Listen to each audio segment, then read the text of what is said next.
بناوی خوای گەورە بەڕێز سەرۆکی پەرلەمان شایان کاکە ساڵح.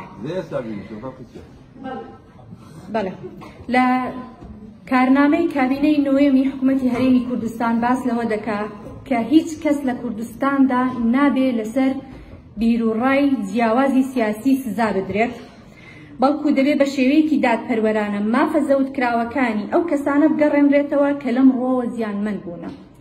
لە ئێستادا ئەمە دەزانین کە تقریبان 16 کەس دادگایی کراین، بەڵام 7 کەس لە دەستگیرکراوانی پارێزگای دهۆک هەتا ئێستا دادگایی نەکراین.